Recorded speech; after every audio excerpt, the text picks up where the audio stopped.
Hey everybody, this is Joseph, the Italian New Yorker, living here in Valley City, North Dakota. Now I'm here downtown in North Dakota, and one of the things that I find is that downtown Valley City, not much of a downtown, 2 blocks. But one of the things that I find is when I travel and I talk to people about North Dakota, they always tell me two things about North Dakota. Number one, they know it's cold in the winter. And number two, they know it's the home of Mount Rushmore. Well, they're right about the first one. It does get a little cold in the winter. But number two, it's not the home of Mount Rushmore. Nope. As a matter of fact, North Dakota is a state that we don't really have anything world class, anything unique. We don't have the Grand Canyon. We don't have the Statue of Liberty. We don't really have anything. But I'll tell you what North Dakota does have, what makes North Dakota really special. In all these little towns and stuff, there's all kinds of quirky, interesting things that you will find if you know where to look. You have to find, as I like to say, find your hidden treasure. So we are outside of the Barnes County Historical Society, the museum here in Valley City, and I'm going to take you inside and wait till you see what we have here in Valley City, North Dakota, a museum, a town of 6,500 people. I'll give you a hint. It's on my shirt. Check this out. Let's go inside.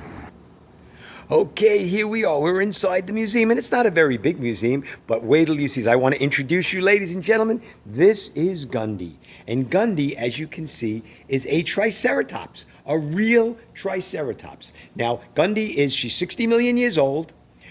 She's single. She likes long walks on the beach and sensitive men. No, only kidding. But she actually is a replica of a dinosaur that was found here in western North Dakota. And as a matter of fact, there are many dinosaurs that have been found here in North Dakota. And we have a paleontologist that lives here in Valley City. And as a matter of fact, he actually found another triceratops, which was here before Gundy came. And that triceratops' name was Bob. And he was putting Bob together in his garage. And you could walk by and you could look into his garage and you would see a real triceratops. And this one was the actual bones and everything. It was over 60 million years old.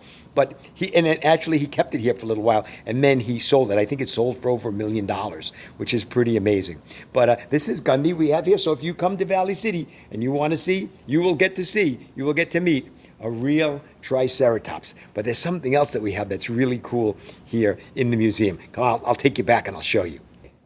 Now, as you can see, this is a horse-drawn carriage. But that's not what I wanted to show you. That, of course, is old tech. I want to show you new tech. This is Wes. Wes is the curator of our museum. He's also our neighbor. And this is his, can you see this? Horseless carriage. It's a 1901 Oldsmobile. And Wes actually, you put this together? You bought this and recreate, what's the word I'm looking for? Restored. That's restored, right? Yeah, that's restored. what was left of it. Okay.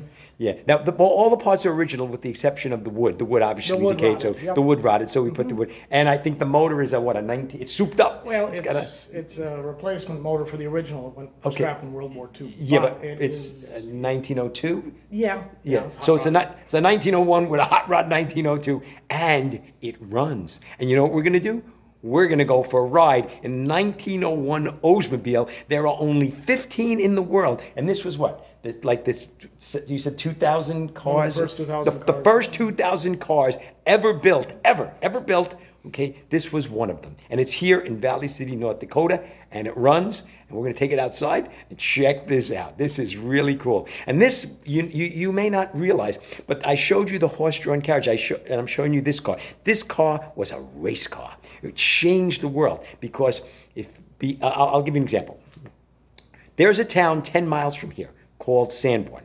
Now, years ago, before this car, this little 1901 Oldsmobile, if you wanted to go to Sanborn, you had to walk, or you would take your horse-drawn carriage. And you would go about 2 miles an hour. To go to town at 2 miles an hour, that's a town that's 10 miles away, would take you 5 hours to get there. And it would take you 5 hours to get back. That means if you wanted to go to a town that was 5 miles away, would take you all day When you get into this roadster, what would it cruise down the road about? 25. About 25 miles an hour. You could get there think about this, in a half an hour. So instead of taking you 5 hours to walk, you're getting this baby and you're pumping along at even 20 miles an hour. You'll be there, 10 miles, you'll be there, okay, in a half an hour. Half hour there, go kiss the girls, half hour back, and you're home. This thing changed the world. We're gonna go for a ride. Here we go. Okay, he's got it started. He's got it going. Let's climb aboard. Here we go. We're going for a ride in a 1901 Oldsmobile here in Valley City, North Dakota.